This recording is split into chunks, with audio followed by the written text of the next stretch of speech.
Real talk. Real talk. Real talk.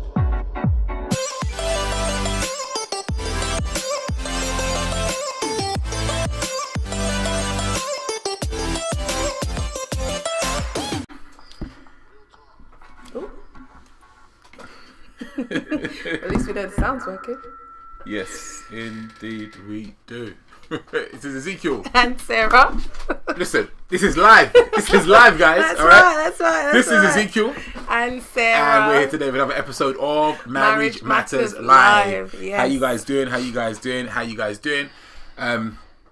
on. Yes, It's on. Okay, we're fine. We're here. So, another opportunity for us to dive into something deep, something rich.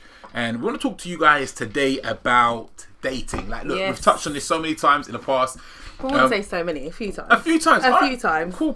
So we've been talking about it. Sarah has. Cuss me off. She's in the chat saying, "Hey, girl, what's How you doing? So we were prepping for this kind of earlier on today, just having a discussion. And Yes. Sarah said, like, we've spoken about dating so many times, and part of what we discussed was that, you know, dating is a core proponent for a lot of people of relationships. It's a precursor for marriage for so many people. So for us, dating is a major point of conversation in this arena. It is. I mean, I feel like over the years, you know, my ideology and my view on dating has changed. Yep. Because I was very, you know, I did have the angle even. It's funny because I remember having that discussion with our in-laws and, you know, they were kind of like, huh? But I was just like, yeah, okay, you know, so what's wrong with dating? That's how everyone kind of gets kicked off kind of thing. Because that's just what we're taught. That's what we're shown. We're not educated any better. You know, this is what's put in front of us. So for a lot of us, you know, it's like normal. Yeah. It is normal. I actually believe that people think if you don't date, that's abnormal. Yeah, of course. You know, it's like you're on the completely different side of the fence when you don't date, because it's always, well, how am I going to get to know that person? How am I going to know if I like him? How am I going to know if we're compatible? Yeah. And then you have all of these things going to, you know, back and forth on the dating, you know, regarding dating. But I think we have something special for them today, don't we, Zeke? I'm hoping so.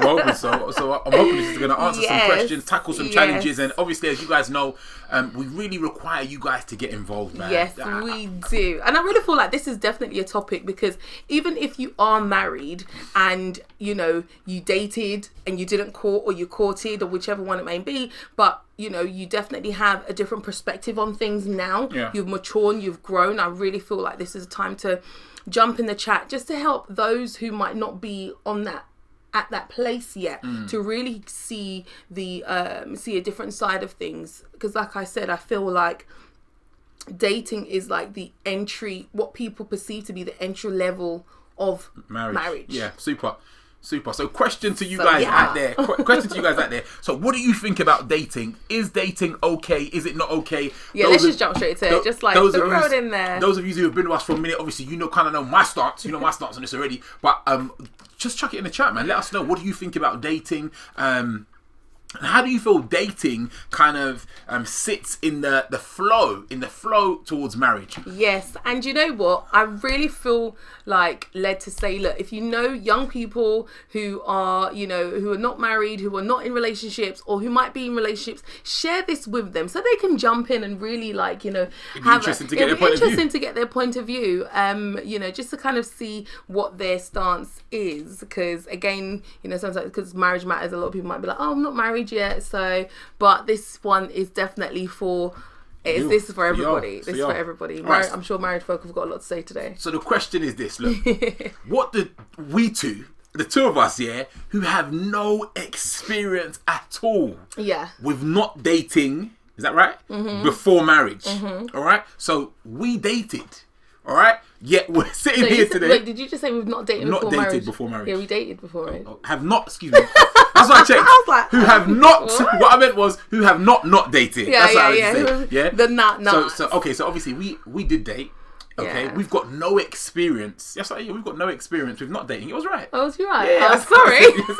I said it sounded all a bit like. Yeah, I know. Double negative. Exactly, Yeah. So we've got no experience with not dating. All right. So we have dated. Yeah, we dated. And we've got experience with dating. Yeah. Yet, we're here on the show saying to these guys, you know what? Don't date. Don't date. Like, is it really worth it? Yeah, so probably they're thinking, no, well, why would you not be saying that if that was your experience? You understand? And the key thing that we get from a lot of people is, well, it worked out for you two. Yeah, so why won't it work out for me? And it's what makes you guys special? And listen, so as a brother and a sister, kind of just talking to our family, our friends, this is God Life family, we're talking to the Marriage Matters clique here. Yes, and what I want to say to you guys is this, look, the reality is, just because I was able to escape some flames, I was able to escape a journey, that doesn't mean that I'm going to say to you guys, all right, yeah, jump into that and go through the same dramas or the same issues that I went through. All right, and I genuinely believe that it's in your interest, those of you who are looking towards marriage, it's in your interest not to take on board the worldly perspective, the worldly mechanisms of dating in that sense. I'm telling you this now. I had done a little bit of research earlier on, and I kid you not, the world would rather encourage you to date than they would to get married. Yeah, this is really important. This is paramount that we understand where we're living and what's happening where we are. Because obviously you have to remember as well that the world always wants to portray what's going to make money, what's going to sell, what's going to cause drama, what looks good on TV, you know, what engages people. So things that are generally right, quote unquote, in a sense, is not it's not as appealing, shall I say? You know, because when you type in, if you know, I mean, I remember I googled, what was it, why I shouldn't date, and it wasn't there. It was why I shouldn't get married, why you shouldn't date a single mum, like, you know, stuff like that. And you just think to yourself, really, there is no, like, there might be, but you probably have to dig quite deep. You know, you have to probably do quite a lot of research to find the world's perspective on why one shouldn't really. I'll put it to you this way. Worldly issues are different from issues of someone with a kingdom mindset. So if the person that wants to have a happy married life, their issues are going to be totally different. Their challenges are totally different. We're talking about godly marriage earlier on. So people who are focused on a godly marriage, they're geared towards godly marriage, the challenges they're going to have are going to be extremely different from someone who's looking for a good date. Do you understand that? And this is the issue. So when you kind of do searches, you look out there, you survey people, you're kind of doing that kind of research, what you're going to see, what you're going to come across, the opinions that are going to come back to you are going to be those of dating and the world and those kind of things there. So I mean, I've just looked down and I do feel that's a really good question. Ecosmios has just popped a question in. She says, what do you consider dating? So I think we said that this was great question. Thank you. Sarah was kind of talking. We had this conversation a little earlier. She was. I have to kind of invite them into the pre, you know, the pre. So basically, that's something we wanted to discuss, and I thank you so much because for picking it up so early and dropping it in. There are so many different definitions of dating, and we've got a few streams on that. I guess they're way back. Some of the earlier ones. Yeah, and we really spoke about that. So press a button. It's somewhere. There. So it'll be in the description. So basically, I think.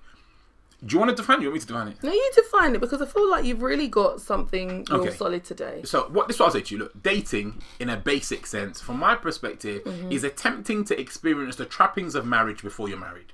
Okay? I think that's very simple. And I have to look at it that way because the truth be told, there are many people who would tell you it's getting to know somebody. I call that friendship. They say like it's having a deeper relationship with someone. Well, now we're bordering on marriage. Do you understand that? So it's like we're trying to create this grey zone in the middle that, to truth be told, only produces drama.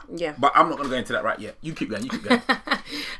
My definition, what do I consider dating? I consider dating the whole boyfriend girlfriend thing, the whole let's have a relationship, but we're not committed to each other. There's no commitment here. I can leave whenever I want. You can leave whenever you want. Again, I feel like dating is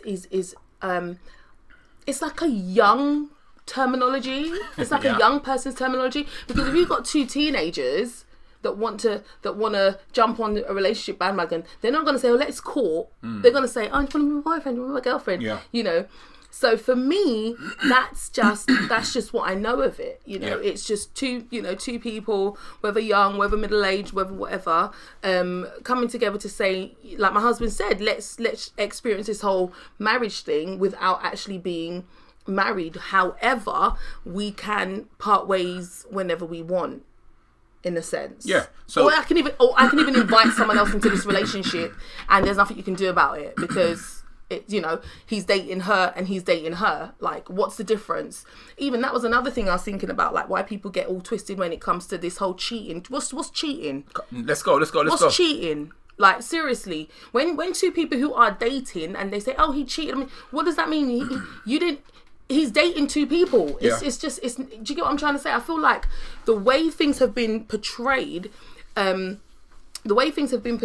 is like that whole cheating thing. Again, it's like, "Oh, you betrayed me. Oh, you did something wrong to me." However, but then it's for me that particular thing, it's because, like, until someone is married, they don't belong to each other. That's right. You understand? And this is the whole purpose of marriage, and this is what people really need to understand, I believe. Like, marriage, when you get married, the husband belongs to the wife belongs to the husband. It's biblically sound. There's a union there. There's things that you sign. You do it in front of people.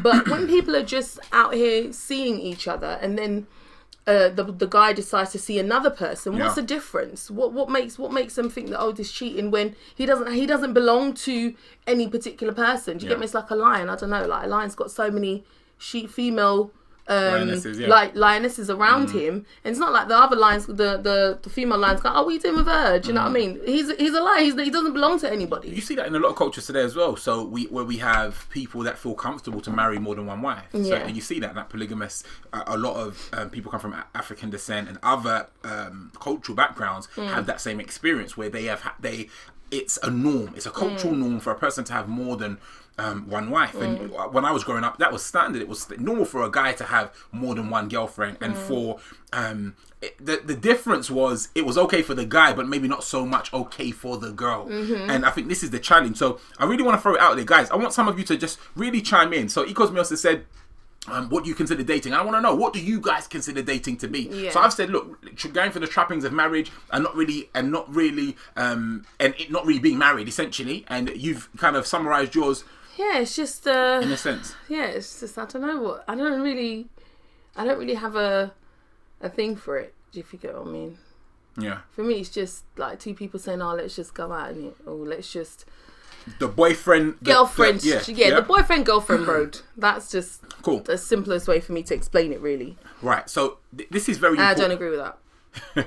And I think it's super important for us to take note of that. Right. It's super important for us to acknowledge the fact that this is something that maybe does not have a global definition.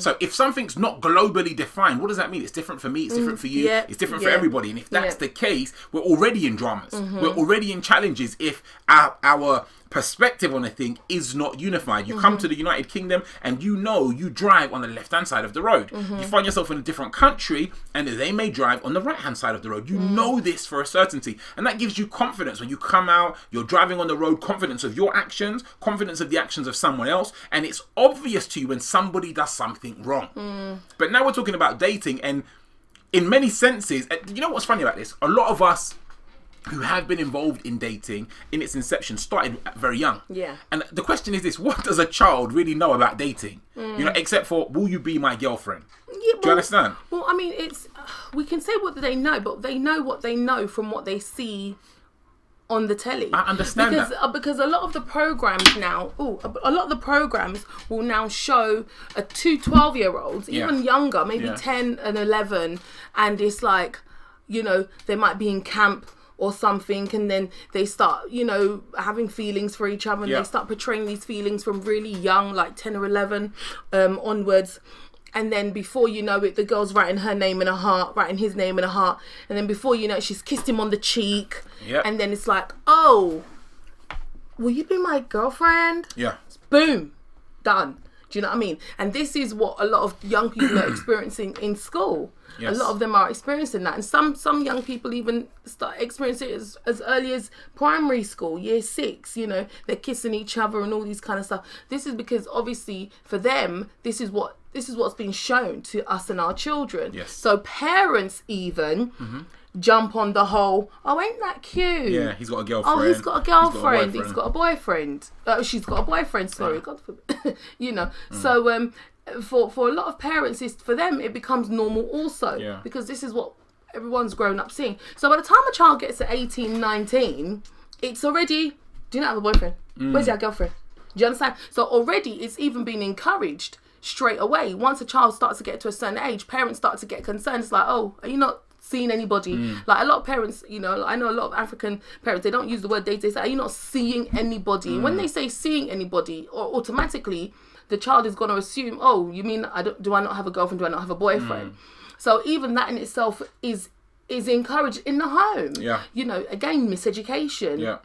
A lot of parents not understanding, and then having to deal with the whole traumatic experience of their teenage breakups, you know. So there is a lot that goes with this whole dating aspect of things for me. We touched on it, like I keep saying, I'll have to keep making reference, we've touched on this before, in many different fashions and facets. And really, one of the key areas I wanted us to focus on today is this FOMO, they call it, fear of missing out. And I genuinely believe that this is one of the core, like, you find there are many things in life. I could go back to the Garden of Eden and you see it there where the serpent said to Eve, and the words he used when he was beguiling her, when he was tricking her, was in essence saying to her, look, you're missing out on something. There's something there that you're not quite experiencing, and you need to go for it. And we classify that today as temptation, basically a form of temptation. You know, there's an allure, we present something, and then the person goes for it. And when they go for it, then they find that, okay, yeah, they've eaten of the proverbial forbidden fruit. And we saw behind the veil, when we read through Genesis, that the reality is, when they ate from that fruit, what they thought they were experiencing wasn't what they actually experienced. It was something totally different. Right. And this is very key because we're talking, so many people sitting on the outside of dating world. Yep. They're sitting on the outside, they're looking in. And you've mentioned it already, early streams, go back and check the early streams if you've not seen those guys. You hear people talking about, this idea of, how do I say it? This, you know, I want to be a part of the media family. They don't say it to you like that, but it's like, you know, you want to wear the clothes that the fashionistas wear. You're listening to the music that is popular. I remember one of my friends, he was the first person that exposed me to some real deep East Coast rap music. He was really into rap. He was a producer, rap and that kind of stuff. We were in school, and he played one tape for me. And this was the first time I heard some of this East Coast stuff, and I was just like, whoa. And there was a group around him when they were all listening to it first of all. I said to him later, let me have a listen. So when I listened to it, put the headphones in, I was just listening to it bopping. I was like, oh, I want to get a copy of this. And for truth, I believe now, as I kind of look back retrospectively, there was a degree of peer pressure. Whether I knew it or I didn't know it at the time, there is this thing that we call kind of like a herd mentality. Or it's this thing where we have this magnetism to a specific thing because there are others who are there and they're interested in it too. And it's really dangerous, basically, because this is where these false ideas, false definitions, this miseducation of dating comes in. So you're sitting there looking on the outside, and I was watching them listen to the music. I was like, yeah, I want to be a part of that. Same way, this is how people are observing others who are dating. We mentioned this last stream or the stream before, and I was saying, you look at people's relationships, you're looking at the outside and you're like, wow, it's so good. Yeah. And we had some really good comments on that stream because people were talking about the fact that they had seen, I think Cosmos made a point, she was saying like there was a couple that she had seen on the inside and the way they were moving, and later things didn't turn out too well. And this is one of the major challenges for dating people. It's one thing when you're married, looking at other married couples thinking, oh, they got it all together. You see them on TV, you see them on a show, you see them on the internet, you see them kind of on talk shows, they're looking like they've got it all together. Then it's later things are exposed. But we need to kind of draw back in time and look at how things are on the level of this in this dating world, which everybody wants to be a part of. This mindset where we must date. If we don't date, then we're not cute. Something's wrong. We don't have it together. It's the same. I won't go into it now, but it's the same mentality we see when maybe a lady hasn't married in her youth. So it's like, oh, something's wrong with her, or she's past it. Or the same with a guy. When the reality is, they may be waiting. They may be a little bit more particular. There could be other factors, but it's all like a lot of the time it comes down to people talking about there being an issue with that individual person. When in actuality, there's nothing wrong. Yeah, okay? Yeah, no, it's Listen, wrong. I'm a massive advocate, as you know, of people marrying young. I'm a massive advocate of that. You understand? The wife of your youth. Like, those things are important. Yet when a person isn't ready, that's a drama. It's a major drama, because we begin to enter into this drama. It's like, if we saw dating as marriage, let's just talk, let's be straight. Like, if we literally acknowledge that dating is like an illegal form of marriage, essentially, right? And we look at it and we see all of the benefits from marriage, and we say, look, people are entering into these dating arenas and they're not really married. We take it a lot more seriously, because should we go to it now? Should we go to it? I was going to ask you, when you just said that, I was going to ask you a question, right? So, when two people have been together for a certain amount of time, so they've gone 2 years, they've gone 3 years, they've got children, they've got a house, they've got investments together, but they're not married. They're still dating. They're still just dating. They are an unmarried couple. They are a couple outside of covenant. But would you not say that they would not say that they're dating? Like, they'll find a new word for them. Like, they normally say, oh, we're together, or we're in a relationship, but they don't. But this, my thing is, they don't class that as dating, but it is. Look, that's all it is. This is important. This is important to express now. Yeah, I mean no disrespect by this at all. Like, listen, I mean no disrespect. The whole purpose of this, and even the way that I present it, is for us to be clear. Yeah. Let's be honest. Let's be genuine, and let's be clear about things. That's why I say, like, we need you guys in this. We need you to comment. We need you guys to get involved, to chime in the comments, because outside of that, it becomes a challenge, and you guys might just feel as though we're putting up this wall and we're saying, look, this is the way it is. And as much as we may be, we are open to this conversation with you guys. Look, if a guy goes to the garage, he's got they've got a 4-bedroom house. There's a garage outside, so he goes to the garage at night. And he puts on like a football jersey, not a football jersey, but like a jersey with stripes on. And then he bends down into like a little ball shape, and like on the floor, and then he kneels down there. And then and he said to you, "I'm a car." Can you acknowledge him as a car? No, but in today's day and age, they would say, "Oh, okay, listen. If he wants to be a car, he can be a car." Okay, we know that already. But listen, the reality is this, yeah. It's like, there is no way on God's green earth that he's a car, that we can sensibly acknowledge him as a car. He puts on a shirt with racing stripes, so as he's a sports car. Then he sits down there and then he starts to make car noises. Yeah, he's not a car. He's not a car. And this is the problem. It's like, what's marriage is marriage. Dating is dating. Let's just be straight. All right. And even in my mind, there is the married, and there is the to be married, and there is the unmarried. That's all. If two people are together, if two people are together and they say, "Oh, what our intent is to get married," the sole purpose of us being together is to marry.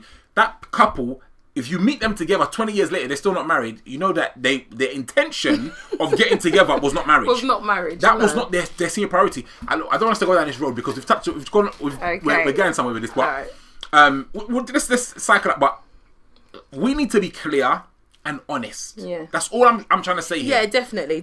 And I feel, for me, like, that's why, like I said in the beginning, I feel like my perspective on the whole dating thing has changed. Yeah, because it wasn't always like that for me. I was just like, well, how are my peoples gonna meet people? That's right.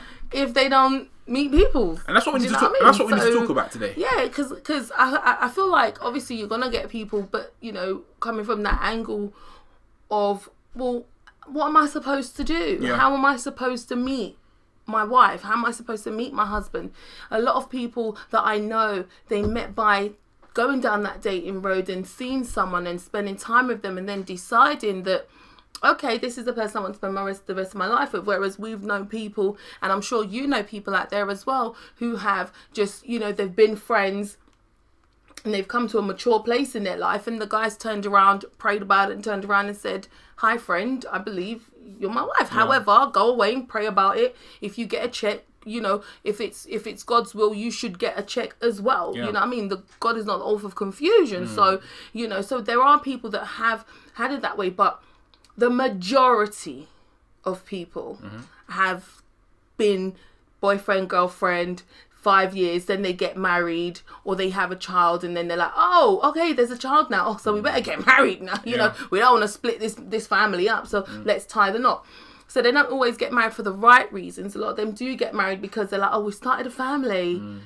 Oh, okay, well then the next step after, you know, well is kind of the other way around, but they've started the family, so for them the next ideal is to get married. And that can be a big mistake, because we are getting married for the wrong reason. Yeah. We've got a wrong priority at the forefront. And I'm not saying if you're in that situation you shouldn't get married, but I am saying that your priorities for going into the marriage need to be accurate, because if they're not, this causes problems down the road. Look, so cool, we're clear. There's a difference between marriage. There's a difference between dating. There is. And the general motivation for many people to get into anything, is because they had learned it somewhere. I say it on a regular basis. All behavior is learned behavior. We learn it from somewhere. It was peer pressure. It was a parent, a teacher, a book, an audio, an advert. We saw something triggered something that taught us something. This is key. We have to understand that. And when we become people who are able to observe our environment, observe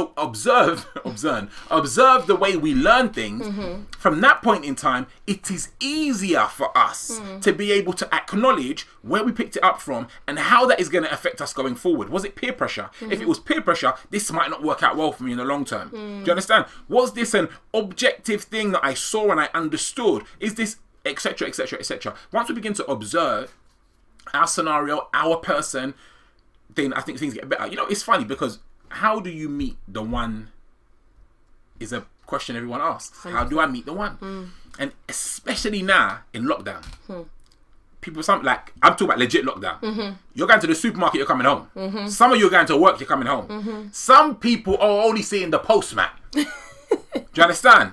That's if you're getting mail. People writing to you. If you order, can you order nothing? Well, no Amazon and Uber Eats delivery. Because if you ain't, they ain't no one's coming to your house. That's right. So, and this is where we need to be even more spiritually discerning. Yeah. Because now there will be a driver, a key motivation towards, oh, let me use this app. Let me go through this person. Let me try this or try that, and do what I can to meet people. The problem is they're trusting in themselves. So even though we're talking about dating today, to a degree, and you know this is a show for married people, fundamentally, my point of reference is always going to be a biblical, scriptural point of view. And I want us to see this. Look, putting God at the forefront of your relationship. I wouldn't say your marriage. I was going to say your dating, but I can't say that. So putting God at the forefront of your marriage, I'm talking to the unmarried people now, is what helps them get there. Yeah. So how do you find a person? You need to get deeper into God.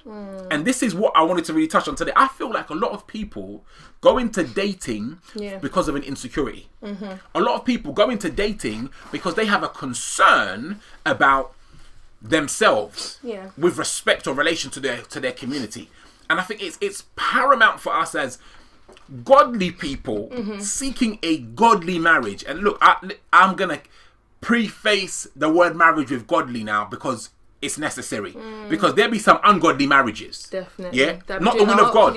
Not the will of God. They're doing a whole load of things. Understand? Yeah. There's some so I'm talking about seeking after a godly marriage. Yeah. We need to put God first. God before the lead, God before the marriage. And this is what we said this, and it bears repeating. What is your position in terms of your own personal development? I'll ask you a question. Then I'm going to talk about some of the challenges that me and Sarah have had over the years. So, who are you? What do you like? You know, some people don't even know themselves, and then they put themselves in this position where they're open to emotional turmoil and drama. Yeah. We were talking about this earlier on today. Yeah. And the story I'll give you is this. Look, the person who's looking through the dating window, looking through the dating window like this, peeping through, what they see is happy faces, joyous people, togetherness. They see unity. What they don't see or they don't have is the metrics. The metrics which tell you how many arguments the couple has a day, what that couple fights over, the challenges and long-lasting effects of these fights, the bitterness in the house. You don't see that. I'm talking about dating people right now. And then what they don't get is this overall. I'm talking about godly marriage. So at the end of that, we look at the metrics and what do we see? We see the sum total for a year. Joyous times versus drama. Yeah, drama from dating in certain circumstances, 70-80% plus. The joyous times and the fun is the other 20 to 30% less than or minus. Yeah, less than. And the problem is this: people are so willing to accept that 20-30% as the good life. Yeah, he beats her. But, you know, he loves her. Yeah, she spends all the money or he spends all the money. But they're cute looking. And it goes on and on. Yeah, they don't ever make time for the children. X, Y, Z. There are problems. And I know. People are like, you have those problems in marriages too. Well. We're going to come to that. Yeah. But the point is this. In dating, where there is no security of covenant, where there is no confidence in God, where there is no reliance on the unfailing love of the Most High, we are entering into a war zone. 1,000%. In fact, because that place is not ordained. We're talking about this. Look, God gives grace, yeah? God gives wisdom for certain things. And we have a choice. We can live lives of wisdom, or we can live lives in grace, or we cannot. That's what it is. And the truth of the matter is, if a person enters into this arena thinking they're going to get a different outcome, they're deceiving themselves. It's that same guy, let's call him Max, who's in the garage, bending down with his racing stripes on. Thinking he's a car. And he's like, woo woo, making the sounds and opening his eyes and saying, hold on, one of my bulbs is out because the light's not shining or onto the garage door. But this is real because, look, listen, this is real. You don't come around and tell me that you're going to experience something and that's how it works when it's not true. Listen, this is the problem. You know what though? Wait. Let me just land with this. Look. Go on. How many minutes have you been on the planet? How many minutes have you been on the planet and you think you know some stuff? This is the problem. And when we're not willing to learn, I picked up this lesson early, but I was applying it in the wrong arenas. You need to be willing to learn. You need to be humble enough to say, teach me, I don't know what I'm doing. Teach me, I've made a mistake. The moment a person walks around saying, I know it, they've wrecked themselves. And I don't care if the whole world says dating is fantabulous. Come and join me. Yeah. It's obvious it ain't. Even those people who have been dating and enter into marriage with a dating mindset, I'm coming to it, they've got dramas. Go on. Sorry, I'm sorry. No, I was just... Listen, this is a hot thing for me, man. He's really giving juice today, you guys. Listen, My husband's dating's just hot. really giving... Where's the fires? Fires in the chat. Because Zeke was like lighting it up in it. Anyway, I was just going to say that I really feel like a lot of people date and enter into relationships because they believe they're going to get a result. Okay? What result? Tell me the result. Let me know. This is the thing. So, you know... Sex. Well... In it. Well, if that's the result they're looking for, they're definitely in the wrong train. But it's, you know, the reason why I say that is because I truly believe, like, a lot of people, whether male or female, they embark on relationships because in the back of their mind somewhere is that marriage factor. Yeah, not for everybody. Right in the back of the Right in the back of their mind. But I do believe that a lot of people, let's just to say a lady in her early 20s starts seeing this guy. She's already gone through uni. She's already working. Her next thing now is probably, sorting out her career, but finding someone that she's going to settle down with. Okay. And generally when people say settle down, they mean, for them, it's like, who I'm going to marry. Okay. But not for everybody. Obviously, some people just want to settle down and literally just settle down as in they don't get married. This is just them for whenever until they decide to split ways. But majority of people will then say that they want to settle down and take it to the next step, right?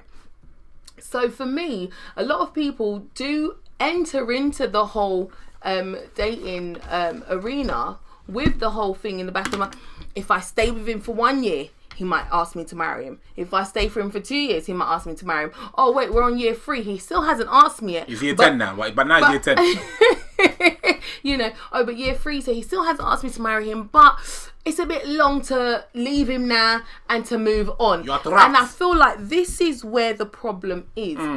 People feel because they've put time in it, they should stay there just because they've invested that time, right?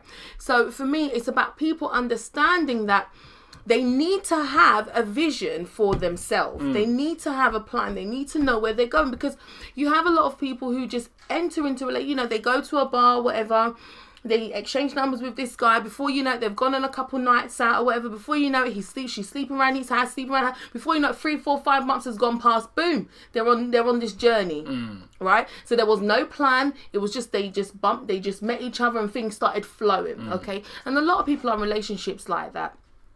But for me, one of the things that I guess bothers me most about the whole dating aspect is the fact that people genuinely think that person belongs to them. And that's my main issue with the whole dating thing. You know, because in some parts of the world, dating genuinely is, you know, you take her cinema, or your friends, friendship in a sense, but friendship with just a little bit more, in the sense that what's the more? What the more is, oh, you know, he might come around the house, the parents might know him or whatever, and it's like, oh, okay, is he a potential? You understand? Oh, he's a potential. Okay, and see how, but they might not call it. How many potentials can you have? No, but what I'm saying, they might not call it courting. They might actually call that style of courting dating. Is that courting? Would you know, as in the sense that if he becomes a potential, but they're not married yet, in some places they might not call that courting. They might actually call that might actually be what dating is. So for some people, I truly believe that dating is it can have different meanings for different people. Do you get what I'm saying? I feel like where we are in this part of the world, dating is just literally boyfriend and girlfriend kind of thing. You're in a relationship, you kiss, you can have sex if you want, There's no boundaries, basically. Once you get together, there's no boundaries. Okay, that's what I understand what you're saying. Do you get what I'm trying to say? Whereas in some other places, dating is, you know, where it's not like that. It's literally, they're getting to know each other, they're going to be getting married, so they might call that dating, they might not call that courting. I think we would call that dating. They'd probably call it something else. You think so? 100%. Okay, fine, whatever. But anyway, that's just, and like I was saying, I feel like for me, that's what bugs me the most, the fact that people actually really feel that they're entitled to this person, when the reality is, and this is why it comes with so much drama, you know, because people actually date and do this whole boyfriend and girlfriend thing with expectations. Yeah. Right? We have to go in, yeah. And it's because they have these expectations, which is then where the problem comes in. Yes. Whereas, you know, I feel like if people are gonna go down that road, they need to understand that this person doesn't owe you anything. They're not attached to you. Their life doesn't belong to you. They can see whoever they want, actually, because you're not their wife. You're not their husband. So why does the person feel that this person belongs to them? Yeah. Do you get what I mean? Because they have agreed that they are a boyfriend and girlfriend. And this is the problem. This is the problem for me. This is why, for me, dating has become a problem, because of this particular point. You know, so many young people are being torn up left, right, and centre. Young people are even being killed. You know, we read the article not long ago. Grace was showing us that article. Remember about the boy who the girlfriend set him up with this other boy. You know, so they were like 14 or less than 14. They were so young. You know, they were so young. But again, it's my boyfriend, it's my girlfriend. Do you know what I mean? And it's like, where is this coming from? And I feel like Powerful. It's time. It needs to. We need to really start educating the next generation. They need deep level of education, and I feel like, again, we cannot expect society, we cannot expect the government, school systems and all that to educate the children, because they don't want them being educated in that. They don't mind them doing whatever they do. So it's down to the parents and people, guardians who are responsible for these young children, to really begin to educate them on what is what. You know, for us, obviously, we'll sit down, we'll have that conversation with our children when it's their time, you know, when it's that right time. But we know we have to really give them the right information, give them the right education, because, you know, as much as we say, oh, you know, don't date, blah, blah, blah, blah, blah, the more they see this is the norm. Come on. The more for them, it's just like, well, what are you talking about? So, you know, you're dropping it, man. You're dropping the bombs. Listen, so don't you feel, or how do you feel the young person, and we're talking about young people now, some grown folk as well, but how do you feel that their level of intelligence plays into this idea of dating being the be all and end all for life, basically? How do you feel it feeds into that? Feeds into what? Sorry, I didn't get it. So basically, I feel like we think we're too smart. So because the young people, or people all over, feel like they have a confidence. I know how to date. I know how to do relationships. Because they have that. Because who wants to walk around saying, no, I don't know how to date. No, I've got issues. No one wants to walk around talking like that. Yeah. It comes back to what I was saying before. We don't have the humility to acknowledge our issues, our flaws. And because of that, I believe this presents dramas. So I'm asking you, do you feel it's because of their overconfidence? Do you feel it's because of their intelligence in terms of dating, or emotional intelligence? That's why we find this massive issue in terms of dating. Like, look at me and you, basically. We was little children when we got together. Yet we both felt like we knew what we were doing. We felt like we were, I think, adults. Do you understand what I'm saying? Yeah, we did. Okay, you hear this? So, and my point is this: look at the drama that got us into it. And I want to talk to you guys about some of the dramas. But then, don't you feel like once you get into that arena, it makes you feel like you're maturing, as opposed to you know, like, so when you start doing a whole boyfriend girlfriend thing, you start, like, the boy starts to feel like, I'm a bit of a man now, innit? Like, I've got a girl, innit? I've got to look after, I've got to protect her, innit? Like, if anyone looks at her, I've got to sort it out. So he starts puffing up his chest, and the girl's just like, oh, I've got someone to look after me. Oh, like, oh, I'm taken, blah blah blah. So even she starts to feel a little prestige because she's got a man. Do you know what I mean? So I feel like, even though you're young, if you embark on that journey when you're young, it does mature you. It has an adult feel to it. Yeah. Do you get what I mean? Because it's not for babies. It's not for babes. Listen, we're talking. I'm coming in. Look. So now listen. So I go to the shop. Not me. One brother. Look, Max is still here. Max goes to the shop. Max goes to the shop. Max goes to the supermarket, and he goes there. He goes down the baby aisle. So he takes baby food now. SMA goes home. God. Mixes the SMA in a bottle, sits down, he starts drinking. In fact, Max prepares himself in a pamper. He puts a nappy on himself, one of those old school, find one blanket, one bed sheet, wraps it around himself, takes the bottle. No, listen, it's real. Look, this is real. Do you know why? Is Max a baby? No, he's Can Max not. Say, he's 9 months old and he's still learning to talk? Even though he went to there and paid with his own bank card in the shop. Look, this is the problem. We were children. Yes. We had the emotional. You cannot. This is what I'm going to talk about. These were some of the problems. These are some of the dramas. Look, our emotions were switched on. Yeah. Those hormones started to be released. Our mind and our body started to perceive we were older than we were. That's right. That doesn't mean that we were older than we were. It doesn't mean we were ready. It's true. It doesn't mean we're prepared. So that's for the younger people. No, listen, I'm talking. All right, so now let's talk about adults who they've experienced life, they've gone through life, they're doing their thing. You know, they're in their mid late 20s, early 30s. Do you know what I mean? And this is their life. You know, they're grown up, they're paying their own bills, they've made their own way. They're in their late 20s, early 30s. Okay. So they're technically ready for this relationship. Okay. Yeah. So talk to me about Is a job the prerequisite for a relationship? Now let's be real. Listen. Look, people. Like, I love you guys. I'm gonna tell you the truth. If I didn't love you, I would lie to you. Look. Is a job the prerequisite for a relationship? No. Is a driving license the prerequisite for a relationship? No. Is a £60,000 car a prerequisite for a relationship? No. Is a £500,000 house a prerequisite for a marriage? No. This is my point. We can have things. That doesn't mean that we've got it. And if we can study for things that are important for us, why would we not train and prepare for marriage?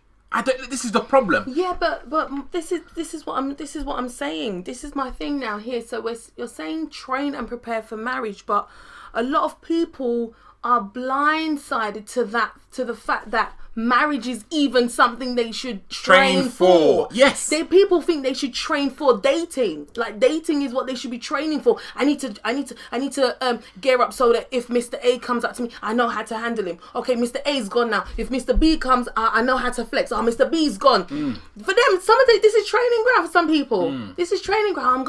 I'm gonna be nice to this one and see how it goes. Okay, fine, that didn't work. I'm gonna be horrible to this one, see how this works. Oh, that didn't work. So a lot of people use dating as training ground. I understand that. And the reason being is because they haven't fortified themselves. So look, we're getting like so many places today. And I really want us to talk about some of the mistakes that we made. And I think we've touched on one, but let's kind of edge forward because you're drawing it out now, right? So when we think about, just to summarize what we've just spoken about, there are relationships that people will go into that they're not ready for because they perceive that something else, they're using a wrong measure. They perceive something else qualifies them for, I've got a job now. Also, after, job, education, now I'm ready for marriage. But job and educations are not the prerequisites for marriage. The same way Max bends down in the house, uses his blinkers, put his sports top on, it's not a car. The same way Max goes to the thing, buys a fresh blanket and baby milk, goes home, makes the bottle, drinks the bottle and wraps that. He's not a baby. So listen. It's not the nappy and the bottle that makes you a baby. That's right. It's not the place that you live, the car garage you live in, you bend down, you blink your eyes like this, be making car sounds that makes you a car. Sounding, oh yeah, I've got a deep voice, you're my girl. Like, listen, that don't make you a man. It's true. Do you understand? And this is the issue. So really, what I wanted to talk to you guys about today, really, and time is already up. Really, what I want to talk to you about today is preparing yourself for marriage. No dating, no drama is saying, look, you're not dating, there's no problem. Don't even focus on dating. Focus on developing yourself. I remember there was a young lady that the Lord had us dealing with some years ago, and we were helping her prepare for marriage. And the Lord constantly was telling us to minister to her, your house needs to be clean. You need to focus on developing yourself. You need to focus on reading. You need to prepare yourself. You need to go to these kind of places. I don't know if you remember, but we spent a lot of time in that particular scenario, you may not remember, really coaching this young lady into becoming the woman of God that her husband, when he sees her, will recognize her. That's right. This is the problem.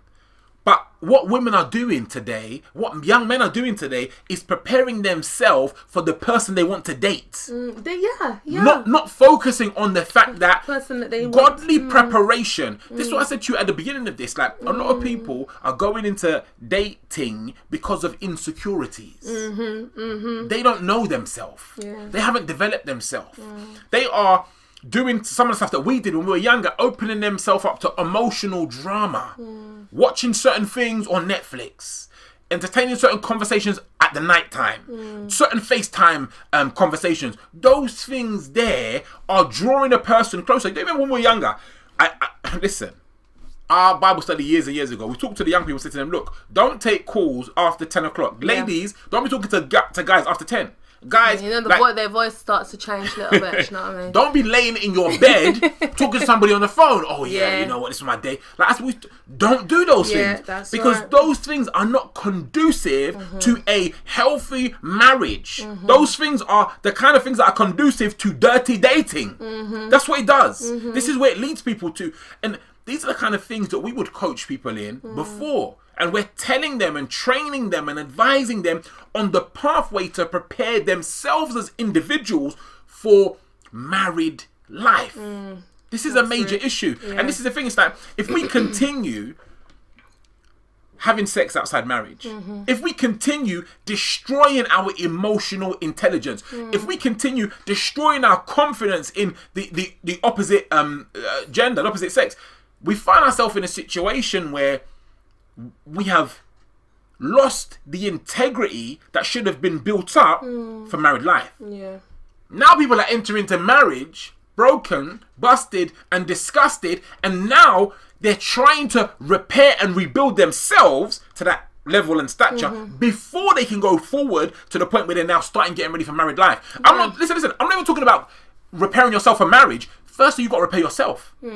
Like, marriage is about a whole you and a whole me coming together, becoming a whole. Two wholes, becoming one whole. But we've got halves coming together saying, yeah, we're one, we're whole. No, you're broken. Because the substance that's required there is missing. Yeah. Listen. Don't let me start on you people today, man. I beg. Quench some fire. Listen. So really, like, we've spoken about MOT, we've spoken about those things in the past, and what's important is for us to be able to really define ourselves. All right? Defining ourselves. Who am I? Yeah? What are my goals for life? And look, those questions, it's not about who finds you attractive. Yeah, you need to let that go now. And that's definitely something that I believe that a lot of people need to begin to understand. However, it's not about, obviously you say that, but obviously there needs to be a good degree of self-care and self-love and self-preservation, and one having good appearance as well. Because obviously, you know, that could come across as, oh no, you know, it doesn't really matter what you look like. Let me land. Listen, fam, I'm not talking about, no one ain't looking to date no BO person smelling who don't brush their teeth and not comb their hair. We ain't talking about that. And you don't really know that. For me, like, your life goal, life plan, all those, listen, don't come to me and tell you got 20-year life plan, you can't brush your teeth and tie your shoelace. Mate. Because there's an imbalance. There's a problem there, fam. There's a problem. Oh, so gosh. listen. So I'm talking about being a well-rounded individual. Yeah. But those things don't happen over time. When someone's fast, trying to start dating at 14, it's not until they're 18, 19 that they start focusing on their life and start focusing the other things they're supposed to be focusing on. Because they have jump-started something early, prematurely, into something prematurely. Those years, our parents are like, what is it? Go to school, get a good education, get a good job. Then think about marriage, family. and then children. Yeah, okay, I hear that. And all of those things are right. But when we talk about go to school, get education, like, go to school, get education is a wider spectrum than we're led to believe. That's right, because it's the go to school, get education that puts a lot of people in the firing lines of these things that we're talking about now. In that period of what have I said so many times? When I talk to parents, this is what I told them. I tell them, look, the schoolyard is the make or break zone for your child. That's right. It is a war zone. And if you send your child to school unprotected, untrained, with no weapons, it's your fault. You tell them go to school, get an education. In that schoolyard, they need to know how to maneuver. Level 1. Beyond that, they need to have a vision, not just for the school education, but for girls, boys, for money. Yeah. Like business. They need to have structures that are in place. Listen, you're sending your boys to school without training is a major issue. You're sending your girls to school without training, it's a major issue. Because it is the schoolyard, not the school teacher, not the schoolmaster, the headmaster. It is the school playground that will train them. All right, okay, that's fine. So now for me, I want us to talk a bit more about the older couples group, the older group, that's right. Yes, age range, you know, because we've got dating websites where you can meet people. Come on now. All right. We've got social media platforms where you can meet people. What's your stance on that? You've got Christian dating websites where there's some crazy folks on there, you know, looking for some good Christian brother, some good Christian sister, but they ain't good Christian themselves. That's right. Do you know what I'm saying? So you've got all of these different platforms, and they're called dating websites, dating sites. See that? That's a red flag. You don't find me there. No, I'm joking. Well, you can't find me. You know what I'm saying. So look, my point is, okay, cool. All right, so we're talking about the older age group, the older people. Listen. Yes. Because I do believe that obviously if we have people in our community that are not yet married and they're looking for help and they're looking to find a way out of this particular spectrum and that whole of I have to date, this is all I know, this is what I'm being taught, this is what I see, you know, my friends are trying to link me up with this guy or my friends trying to link me up with this girl, you know, so like what do we have for them? First question I'll ask you is this, yeah? For those of you that have been dating for any period of time, answer this question for me. Should they break up? How's dating working for you? All right? Anyone. That's a good question. Anyone who has dated, you've been dating the same person for years. You've dated multiple people over a period of years. You've dated one person, had a really bad experience. You've dated one person, had a good experience. But. How is dating working out for you? That's what I want to know. Tell me, please. How is dating working out for you? Because you know what they say? The proof is in the pudding. I'm being so serious with you. So for the older people, this is what I'll say. It really comes down to this foundational piece. If you're not a believing Christian, inbox us. Let's have a chat. We'll talk about this. You said it already. Marriage isn't for kids. And this is the main thing for us to fully appreciate here. Marriage is for mature folk. Yeah. Marriage is a mature playground. The mature people, when I say, what do I mean by mature? You've already established, I don't mean someone who has a driving license. I don't mean someone who can drive a car. I don't mean someone who has, the trappings of an adult. You may have £100,000 a year job. I ain't talking about that. Or business. That's churning. What I'm talking about is being mature spiritually. Spiritual maturity feeds into marriage in ways that the unspiritual and the immature don't even know. You know why? If they knew, their focus would be solely on spiritual development. Ask Sarah how our relationship changed the greater my relationship with God developed. 100. How... I'm grateful to God for it, basically. Okay, my temperament, my character, my patience. attitude, my patience, my focus. You understand? And listen, for everything I'm mentioning now, understand that before it wasn't good. The temperament wasn't good. The patience wasn't good. The attitude. Listen, there were major issues going on. And she had to reap the brunt of it. And vice versa. I was reaping the brunt of her challenges, her spiritual immaturity. But as we mature in the spirit, listen, marriage gets better day by day. Before you're even married, I'm talking about. So we're talking about the older people who ain't married yet. If you are a singleton at the moment, you're single, you're looking for that person, that special person, you're waiting for that special person to come find you, your focus needs to be on the things of God. I'll give you a scripture. Matthew chapter 6, I think it's 33, says, "Seek ye first the kingdom of God." And this part of the chapter, he was talking about food and like clothes and money, just general needs. We have needs for things, essentially, was the premise. And the verse, we get to this junction in the scripture, and it says, look, just focus first on God's things, on God's kingdom, and everything else will be added to you. This is a challenge. People don't believe that verse. Some people haven't heard it. Some people don't understand it. But then people don't believe it. If you genuinely believe that verse of scripture and applied it, you'd see the change. When I started to seek the kingdom, not because I wanted to be a better husband, not because I even wanted to marry you. I started to seek the kingdom because I felt as though it was important. It was the priority in my life. Our marriage got better. Things at work got better. Business got better. Jobs got better. Training of the children got better. And it might seem like it's so far from this reality. It might seem like it doesn't make sense. It's a false economy. Like you're spending all this time praying or reading the Bible, or do you know what I mean? How on earth is that going to improve your marriage or the intimacy with you and your spouse? But the reality is, focusing on that genuinely develops you in these other areas. So you're saying that people who are single right now, who are looking for love in a sense, or praying that they don't have to go down the whole dating route, what they should be focusing on is building their spiritual growth, foundation, like absolutely, on their spirituality with God. Absolutely. Listen. You say that even that phrase that we hear all the time, looking for love. That's a drama. We shouldn't be looking for love. Like God has all the love we need, and this is what happens once we begin to tap into His love, the kingdom. What we then become is a beacon of love. True.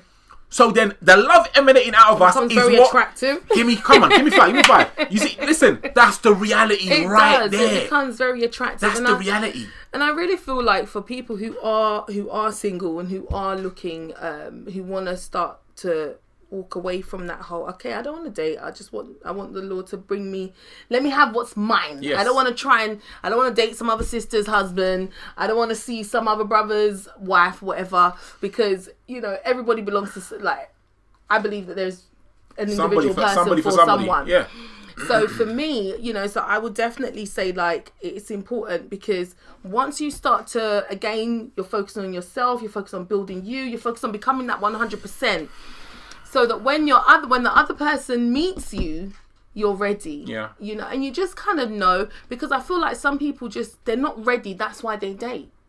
It's that insecurity thing, I'm telling you. Yeah, so they're not ready. So it's just like, oh, I'm not ready right now, but 100%. let me see what I'm like in a relationship. Yeah. Do you know what I mean? So a lot of people are using it as testing grounds. The flip side of that is, damaging themselves. I am ready. I'm so good. You'd be happy to have me.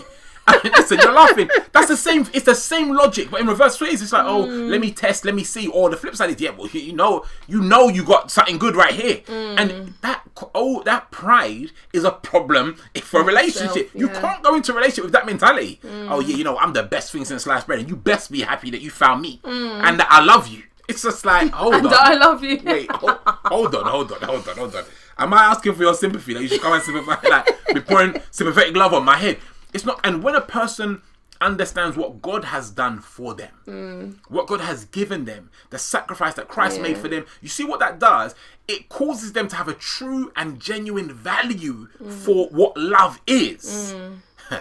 Now that gives them a real measure, yardstick. Yeah, I think, yeah. Because I feel, for me, like, if someone said to me that you can have a great marriage, and avoid all the drama, okay, I would take the offer of you can have a great, I would want to find out what that is. And if they turned around and said, well, you know, dating is not an option, dating's a drama, you have to, you know, if you meet someone, you have to, you know, be friends with them for a certain amount of time, and you should know each other. If that's the one for you, it shouldn't take 5-10 years before he or she, you know, before you're married, you know.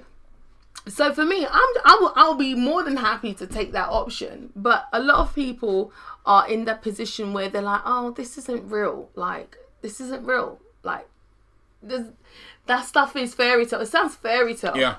It's like the whole dating route sounds like reality. Yeah. It sounds like the realistic thing. However, that reality is a damaging reality. Absolutely. It's a reality that comes with so much pain and so much drama. And then, you know, for me, I always think to myself, the person who ends up marrying that person who had been dating someone or dating people for so long, and they then have to end up with this broken vessel, this broken person. But then obviously they're there to help build that person back up. But however, this burden is now being passed on. What is the truth in it? You know, this burden has then been passed on. And I feel, for me, just thinking about that, I'm here thinking to myself, listen, my youth better not even try them one day. You better come and have fresh vessel, Reggie. You understand? This is, you know, because no one really wants to be dealing with that. Do you know what I mean? Some people do, fam. That's like, we call them celebrities on TV, fam. What are we talking about? Look at them celebrities in the magazines. Like, listen, that they are so consumed by the pressure of their peers. Like, you know, listen, I rate them. There are some, you know, you see some of them who have taken a wife or a husband who's not famous because they don't want that drama of the community. Yeah. They understand that. They've gone for that. Some of those girl that nobody knows. Some of them, I remember I was reading about one person. This is quite a while ago, and they said, "Oh, this man, I think it was, who married his school-time sweetheart or whatever, and she's not famous. She's not known by anyone, but they settled. He's really famous, really wealthy. That was the road he took.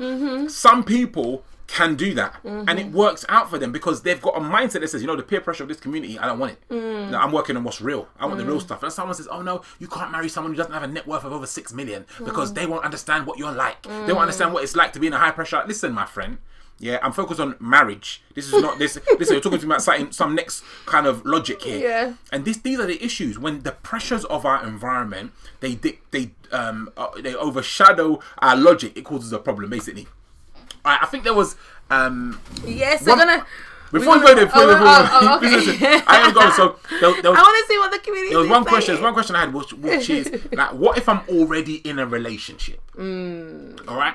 So No dating, no drama. I'm talking to you guys about like the realities of dating. Do you really need to date? Is it really beneficial? And I hope that we've been able to, from our experience, share with you some of the dramas. I really wanted to go in and give you a lot more of some of the issues that we had and we had to overcome and the problems and those kind of things. But just because of time now, I just want to. What I want to talk to now is just really people who are already in a relationship. And we've said it before. If you've not seen it, go back and check some of the older streams. But the real point here, the real value here is evaluating what you want. Really what I want to talk to you guys about today is singleness empowerment. Finding yourself as an empowered individual. All right, focusing on building your emotional intelligence. Focus on building your wisdom. Focus on building your ability to understand situations and circumstances. Some might say, look, I just want to be held at night. I just want to hug. I just want to hold somebody. I just want someone on my arm. And I understand those things. But if we lay the appropriate foundation before we enter into that courting phase, that marriage phase, it works out in our benefit. You know, when they're building a really tall skyscraper, they dig down.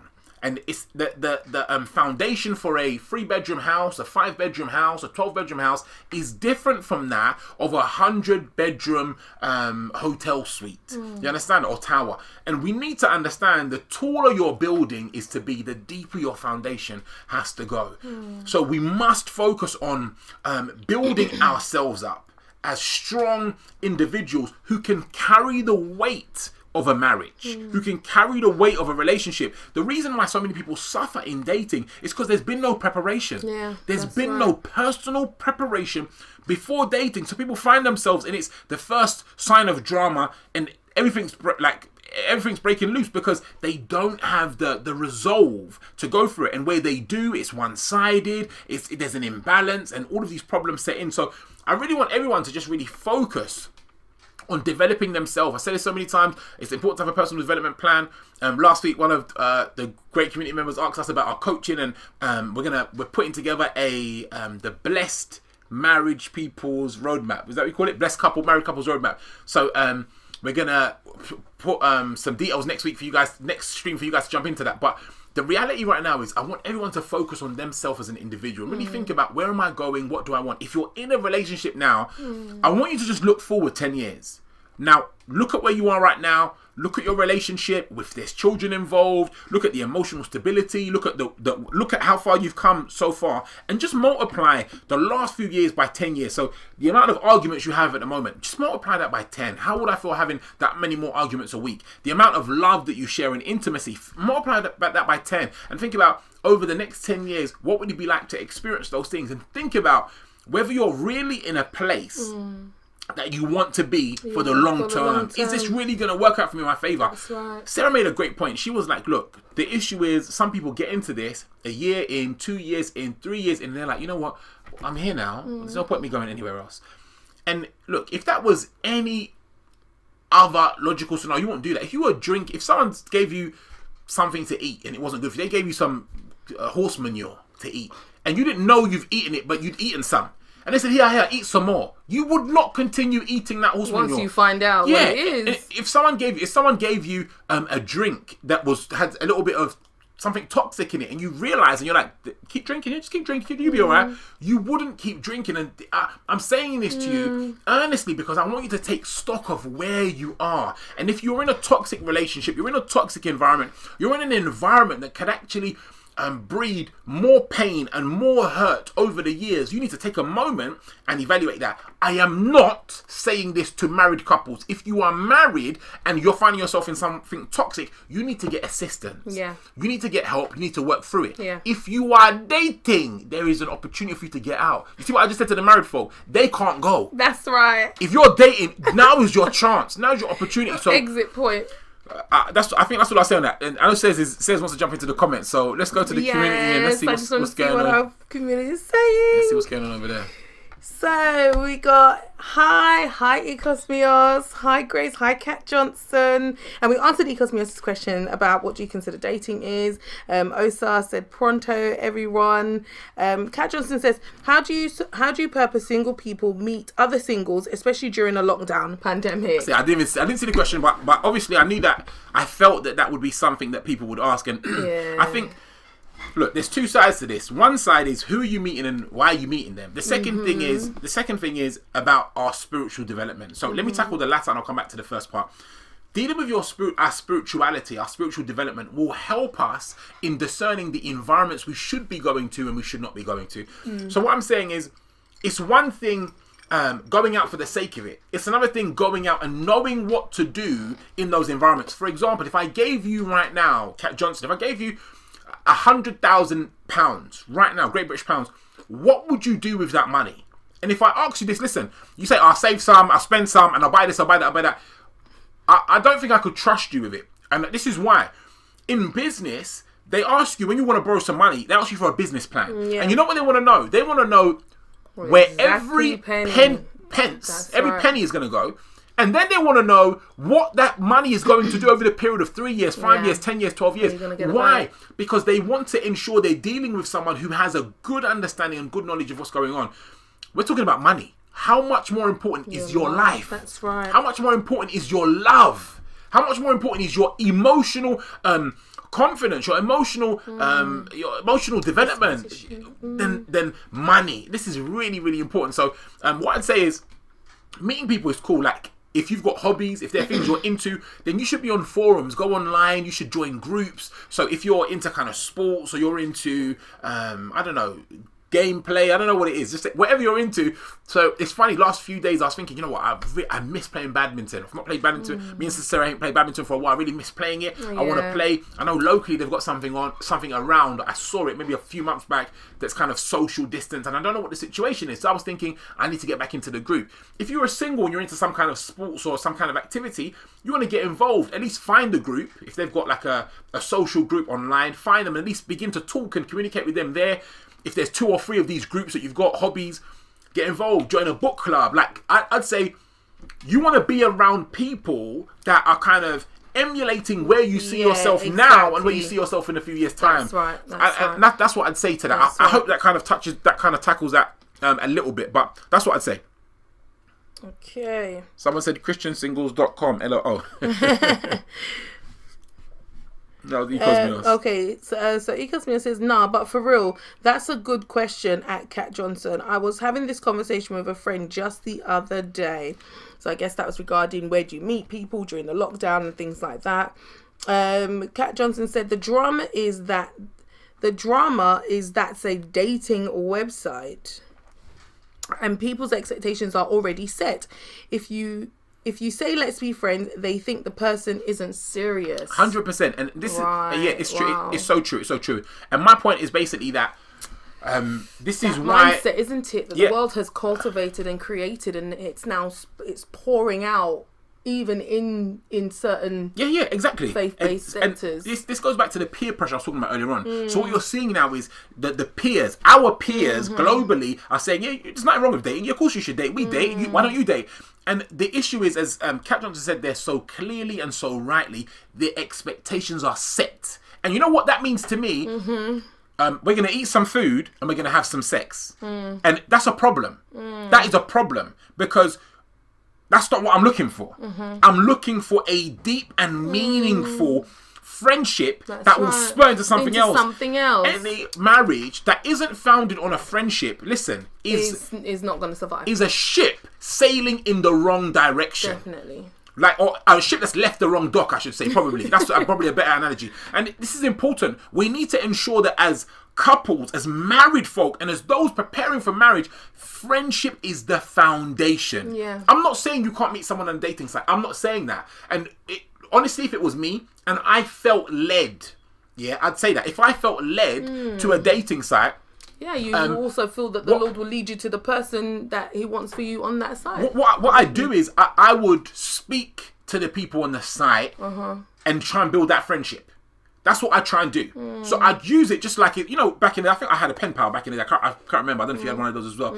Someone you'd write a letter to abroad, you'd write to. So I'd communicate with them over and see, I want to know them through conversation and see how we get on. If that works, we're good. If it doesn't, then obviously I'm concerned about where this is going. And I'd start like that. That's me personally. If I felt led to go to a dating site and that was the approach the Lord wanted me to take, I'd definitely be kind of trying to communicate with them, not trying to meet them quickly, maybe mindful how I exchange my number. Maybe not give my number so quick. Yeah. I don't know do these dating sites have chat where you can chat to people? I don't know how it goes.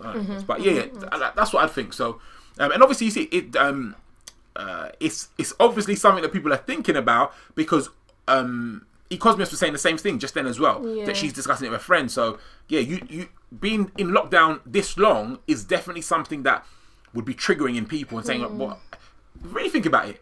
If people are in lockdown, hardcore lockdown, there is no, and like I said earlier, people aren't meeting anyone. That's right. So it's like there's no coffee shop, there's no club, there's no, I don't know what people do, there's no, all those things, there's none of that. So how are people, there is really a roadblock between fellowship. Yeah, and the funniest thing is I feel like this is a real opportunity to put your faith to work for you.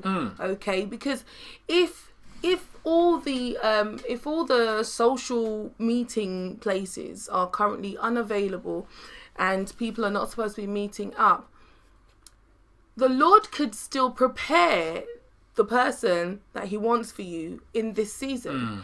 And it might even be a lot easier to find because there's not everything going on. Might be, you might end up in the supermarket, you're standing 2 meters apart and the Lord just ministered to him. There she is. Do you know what I'm saying? More or less before, there's tons of people, there's noise and everything is so busy. Like it's a lot quieter now in a lot of places. But I do feel like now is the time really for people to really work on themselves and work on their relationship with God and work on building their spirituality and building their faith and getting more into their scriptures, because at that point you're not looking to find someone for yourself anymore. You're saying, Lord, I know you will bring me that person, and the Lord will surely meet you at his word. So I do feel like it's definitely a good time to begin to grow spiritually, because what you want is to meet the person that the Lord wants you to be with and not have to go through this 2-3 year dating play game and just literally get down to the nitty-gritty. There are people out there that are 6 months, 3 months in, 6 months, then boom, 9 months later they're married. And a lot of people are like, well, how could you marry someone after you've known them for 3 months or after you've known them for 9 months? These are not people that are playing these games. Yeah, that's right. These are not people that are playing these games. And I feel like if you want to progress, you really have to begin to step away from this gameplay mentality. Yeah. You have to get serious about what it is that you want and where it is that you're going, because when you meet another serious person, you're both on the same level. That's right. He's not waiting for her to catch up. She's not waiting for him to catch up. It's like, oh, okay, boom, the connection is there and things progress very, very quickly. And some of these people have, we were on a conference yesterday and we heard a story so similar, and a powerful woman of God, now, not when she was still growing in her faith when she met her husband. Yes. But he got the check, she got the check. They had never met each other, but sometimes some people find it a bit thingy, but sometimes the Lord can go so deep. He will even give you a vivid facial thing of the person. He'll give you the color of something or something going on. So I feel like a lot of people are not allowing the Lord to move them in this area. I said earlier on, which is where a lot of the issue can be deriving from, because people are trying to find for themselves the person that they're supposed to marry. But like my husband said, a lot of people are not experienced and they're still young. The mind's still young, and because you're past a certain age doesn't mean you're actually mature enough to make certain decisions. So for me, I'm more on the fact that I would advise my children that you have to allow the Lord to lead you in this area, especially for men, because the scripture says he who finds a wife finds a good thing. It's not for the woman to go out and be looking, dating everybody and trying to pick, oh there he is, and pick him. That's not our job, as thing as it might sound, but that is not our job, so yeah. Powerful. And I was going to say, you said it all. I was going to say, I mentioned it before, and it was just in the same vein. Yeah, you said it. You talked it in. Oh, thanks, vibes. Amy says, laugh out loud at Max. I know. Oh, if you missed the Max analogy, it was really funny. That head's why. And here we go. Kat Johnson is laughing. Max needs help, mate. Grace said Max needs professional help. What did you guys do to Max now? Ezekiel, he just came to finish this match. No, I'm just listen, there's many of those. There's many Maxes in the world, basically. Many Maxes in the world. Anytime I should have given a woman's name as well, just so that everyone's not shooting him. Yeah, but the reality is, we just need to be mindful, because there are times where we perceive something that is not as it is. True. And this is the reality, and this is so true in this arena of dating. Oh yeah, dating is the gold star. Do you understand? That will make sure that I've verified the person. That's right. That's a lie. It's a lie. Exactly. It's a lie. Exactly. It's a lie. Exactly. Ecos Mios, do you want to read that one? She says, the way this society is going nowadays, they'll be telling you that what Max identifies as. Therefore, Max is now eligible for child benefit and free school meals. You know what? It's a real talk. It's a real talk. Oh, my days. And this is why we need to ensure that we are not permitting our marriages, our relationships, our environments to be defined by somebody else's standard. Exactly. All right? Be that a government, a friend, or community group. Like our realities, for me specifically, stem from the Word of God. It stems from the Scriptures. This is what gives me the authentic life that I choose to live. And if you look around the globe, many of what is righteous today much of what is righteous has stemmed from the Holy Book. I'm telling you that now. So regardless of what people say, go back, check it out, and you see. And now, after years and years and years, people are trying to contort things and change them and move further and further away from that. But that only takes people to one location. So let's keep going. Because it says, then pillow talk convo. She's even the eyes. Only person you need to be talking to in your negligee is the Lord. That's right. That's right. Yeah, it's like, this is something we tell the young people on a regular basis, and even like now, like, as a grown man, like, I should really be cutting calls off at a particular time, not taking calls after a certain time, being mindful of how I engage people. I'll be training my sons that way, training my daughters that way. It's the same thing. These are important practices that we need, because once we start to invite things beyond those boundaries, those barriers, problems ensue. This is the issue. A lot of these people in the dating mindset don't have boundaries. Because there are no boundaries, dating's okay. Dating gives me the exclusivity, me and you. But as you said already, dating does not make you exclusive at all. At all. And you know what? I really feel like when people start to understand that, they will save themselves the trouble and pull away, you know, because the world has made it, as society has made it, as if when two people are dating, that's it. You know, they're on that journey now. They're going all the way, so no one come and interrupt interrupt them on this journey. When realistically, anyone can come and interrupt it, because, you know, remember there was that whole cheating. I don't know, I used to watch there was this reality TV Cheaters or something, and they, you know, the girlfriend will be suspecting that the boyfriend's cheating, and then the camera crew will come and they'll go and follow him around, and then they'll catch, and then she starts getting into a fight with a girl, and the guys and then the guy will then be throwing the original girlfriend off, saying, leave her alone, la la la. And then it's just like, you dummy. You're dumb. I mean, first of all, you got to hire a private investigator to come and look for someone that's not your husband. You know, it's some crazy stuff. But this is what they show on TV. So when a lot of people are looking at that going, oh yeah, he shouldn't be doing that to her. That's her boyfriend. She shouldn't be doing that to him. It's like they make it out as if this is the covenant. Yeah. This is the, you know. So that shouldn't be happening. When realistically, people just need to understand, just get it right. There is no covenant there. There is no contract there. There is no marriage there. You know, so why the privilege of exclusivity in a sense? You know, so that's my that's my thing, man. It's intense. It's intense. Ecos says, oh yes, fire at bro Ezekiel. Yeah, he was hot up in it earlier. Had to get some water and, you know. Blessings. Go on, you can be the next one. Ecos says, people out here thinking they're ready for marriage because they're physically rich but spiritually broke. Boom, boom, boom. We need a trumpet for that one, boy. Look, that's real talk. That's real talk. It's like, these are some of the issues that we got. People constantly measuring things using the wrong tools. Yeah. Do you know what I'm saying? Measuring, you're baking a cake and you're using milliliters to measure flour instead of using grams and ounces or whatever. Like, it's wrong, and you're not gonna get there. Like, we can go on and on with that, but it's just that people need to really understand what the criteria is for marriage being marriage. What do you call it? Marriage Material. That's it. That's the one. Hey, come on now. You got me. Marriage material. Okay, I thought like catchphrase back just a minute. Go on, Ecosmios. She says, so question, if someone is dating and you believe that's meant to be your husband or wife, making a move for them, as in talking to them about your intentions, is that okay if there's no dating?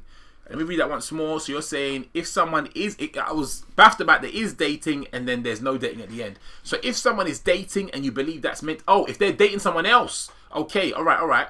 Making a move for them, so as in talking to them about intentions, is that okay if there's nothing? So someone, if I'm getting what you're saying right, someone is in a dating entanglement and the Lord has ministered to that person. Yeah, listen, this is what I'm saying. Spiritual maturity is important because if the Lord's revealing it to you, that doesn't necessarily mean that you should say something to the person. I'd go back to the Lord and be like, Lord, shall I speak to this person? When shall I speak to them? What should I say to them? How should I approach this? And I believe in trusting the Lord in that way that you'll get what's necessary to go forward. Look, the scripture says that those who are led by the Spirit of God are the sons of God. And this is so important because it is, we see it in the scripture, you see this word, you see babes, you see children, you see sons. And it's important. When you see that, son is indicative of someone who has a maturity. It's not the baby, it's not the child. It's indicative of someone who has maturity. So we need to demonstrate that maturity in the way that we approach God. So it's like, if God has revealed something to you, we need to go back and be like, okay, Lord, this is what I believe you showed me. This is what you said to me. How do I go forward? Like, should I speak? And it's not always easy, but it's necessary. And it's a developmental process. You know, babies fall down as they're growing. They learn to stand, and they stand, they fall, they stand, they fall. So we really need to demonstrate that in our own lives. Demonstrate not being afraid of falling and and all of that stuff. So yeah. Thank you for that question. Great question. Kat Johnson says, I better start wearing my heels to Tesco. Wow, listen, hallelujah. Listen, my thing is as well, okay, even just on that point, I know it sounds like a joke, but we have to be sensitive to what God is saying to us. Because you know what? You can get to the point where one day the Spirit of the Lord prompts you to dress up, prompts you to make sure you're looking on point. Come on now. You understand? You might have been running to and through Tesco, putting one little sweatshirt and running around your trainers, got your ponytails in, do you know what I mean?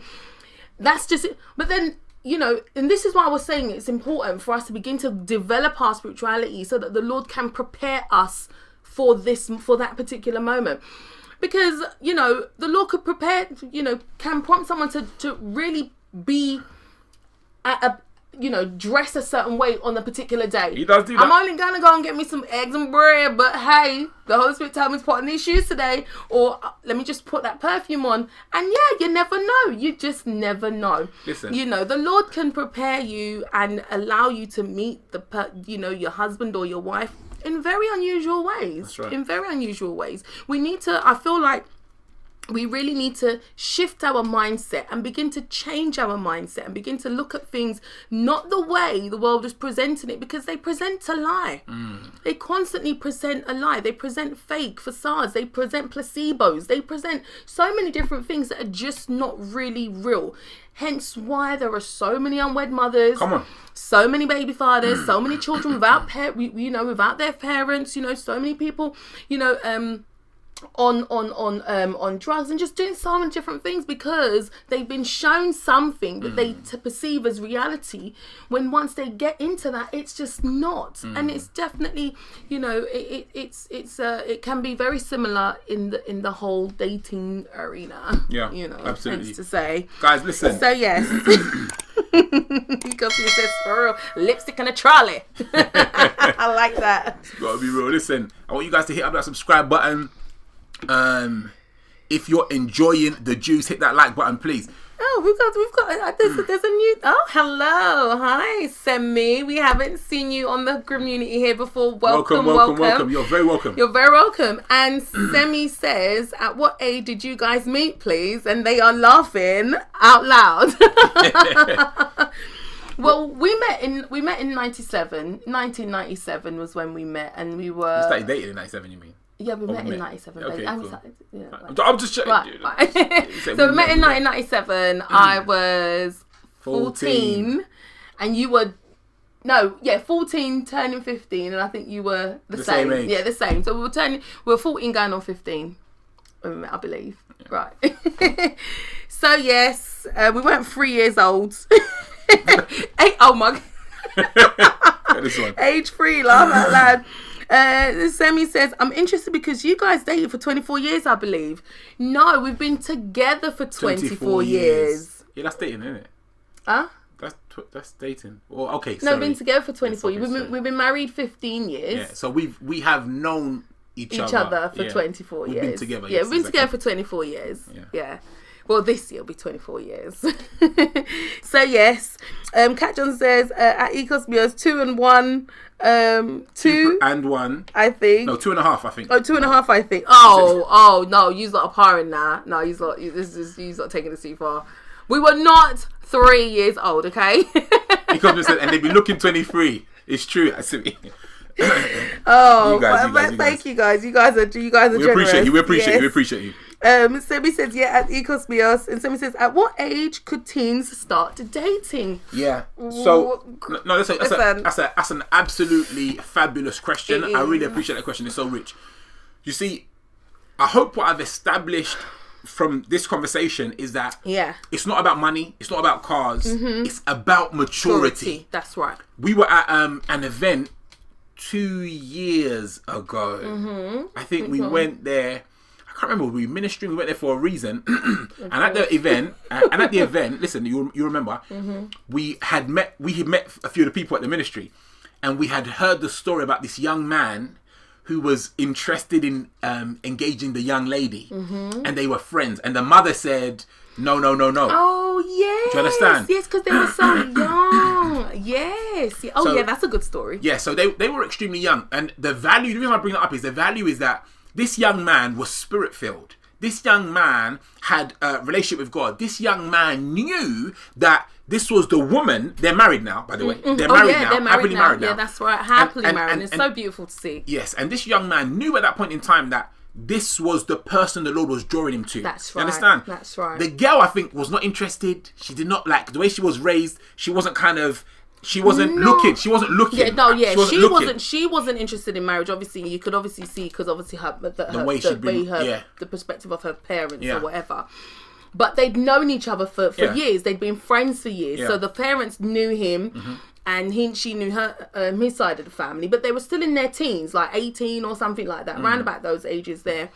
And I think when they got to about 18, 19, that's when he was like, I feel like the Lord saying, this is my wife. And then he approached the mum, and the mum said no. Yeah. He didn't even speak to the girl or something like that. And listen, again, that demonstrates the level of his maturity. Exactly. So he spoke to the parents, and she was like, no. However, the young lady also started to feel that actually there's a witness. So they just kind of did their thing, and I think a few years later they ended up getting married, so did their thing does not mean yeah. So I think they weren't even from what we know, they weren't doing the whole boyfriend and girlfriend thing. He was just planning on marrying her, getting his thing up. And they had been friends. Exactly, they'd just been friends. So they maintained a friendship until it was that point for marriage. So it can work in this day and age, yes. And absolutely. And like my husband just said, they were in their teens, but the young man was spiritually mature. And he had a good relationship with the Lord, and he was being prompted by the Lord. And by the grace of God, he found a good thing. He found a good wife in the Lord. So you do have to have the connection, maintain that connection. So when you ask about an age, I won't say to you, this is the age. Even though we met at 14, it wasn't until about 4 years later that our relationship with the Lord really developed to the point that we, as we said, got close to the point of marriage. Exactly. And so it was really a transition between dating, Sarah being my main focus, to God being my main focus, and then God redirected me. It's like, so I said it before, I don't know if you guys know, I wasn't intending to get married. We got married at 19. No, 22, darling. Excuse me, 22. And my focus wasn't even that. My focus was marriage at 30. I'm going to get married at 30, married at 35. That was my focus. But the Lord aided me to kind of redirect things. So it wasn't my goal and vision. In turn, as I believe it was the will and the plan of God for us to marry at the time and place we got married. So, and you know what? Someone would probably say to me, well, Sarah, would you just be waiting for Ezekiel to get to 35. That's how it is. Do you know what I'm saying? And I'll tell you, based on your own logic from earlier, well, we're together now, so I'll just hang about, innit? Well, girl. But yeah. So equals no. So I think we answered that. Simi said, "At what age could?" Okay. She said, "Oh, my bad. I'm 15, by the way." Wow. A young viewer. So glad to have you. That is amazing. Semi, we really pray that you've really picked up some stuff from what we've been saying, because we do believe that educating young people, being educated on these things from a young age is gonna be so vital and such a blessing to your life, because there is so much pressure on the generation today to just be whatever, do whatever. Nobody cares, nobody's watching, nobody has the right to judge or to say anything. Yes. So there's a lot of, and even that in itself adds pressure. As much as it comes across as, oh, there's no pressure, but it actually adds pressure, because young people then want to prove that they can fall into certain categories, or they can be free, or they can do whatever. So it even adds pressure. It does, in my opinion. So we're super glad that you are here with us. That you're here with us today. Ikosmia says, I have a friend, same one I was talking to recently, and we established that she isn't ready or mature enough to for marriage yet. She's 29, but not truly dealt with all the insecurities and self-image. And self-image issues. So it's all about you individually. 100%. Right. 100%. That's right. You see, this is so rich, and this is where we really set apart the difference between successful marriages and unsuccessful marriages. If you go into a marriage and you're challenged with all of this, I said before, broken, busted, disgusted, emotionally hurt, ain't got no money, and don't know how to love somebody else, taking all of that stuff into a relationship imagine there's two people that both got that same situation. No one ain't got no money, no good money management, no one don't know how to love the other person, no one don't know how to be sacrificial, no one ain't got no emotional intelligence. Yeah, you can navigate around, you can do things, but you don't take criticism well. You're not focused on development and growth. You're not willing to share, to love, but you want the stuff you see on the movies. Like, listen, my friend, this is a road for major disaster. 100%.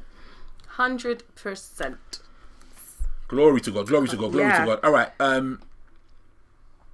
praise the Lord. Osa says, love her at 20. Praise God. Amen. Praise God, praise God. All right, guys, listen. Yes. It's been fantabulous again. It really has. I've still got loads of bits of paper on the paper that I want to talk to you guys about. Do you? You sure? No, we're good. We're good. It's not like you don't just want to even just run through like a little few points that you can just drop for people to go away and think about it later, babes. I think we listen. I think we've really touched on much of it, and I think the focus is this. Look, I don't want you to feel like you're missing out on something. This is so important. As someone that has dated, and listen. As much as there was fun, there was drama, there was turmoil, and there were problems. And you don't want to be, we were those people. You see what Ecosmos just mentioned, her friend just now? Having those self-image issues. That was us when we got together at a young age. Some things we had worked out. Some areas we were okay in. But there were other areas that were not good. And when you bring those together and you add them together, like I was saying to you before about those people who are in a dating relationship now, multiply those by years and imagine what that's going to be like later on down the line. It's problematic. So all I'm saying is, I don't want you to feel like you're missing out on something. You're missing out on everyone's dating. I'm not dating. What I want you to focus on is your relationship with God, developing yourself as an individual. You are going to be so valuable, so powerful, so desirable. She took it. That's the word. So rich. So spiritually rich that you're a benefit to anybody that comes into contact with you. So that needs to be our focus. I think that's really it, man. Diving in a bit. He's just got this new thing. I like this. Please, guys, like, share, and subscribe to our channel. Alright, cool. Alright, guys, listen. This is Ezekiel and Sarah, and we've been here today for another episode of Marriage Matters Live. Listen, we love you guys so much. Thank you all. Thank you so much. Have a wonderful week as well. And you know what? Like we continue to say, if you've watched this and you've enjoyed it, but you know this can bless someone else, just send it to them. Just fire the link to their WhatsApp, fire the link to their Telegram, post on your Facebook, share, let other people see what's going on here in the Marriage Matters community. And we will see you again in 2 Sundays' time. See you later. See ya. Real talk.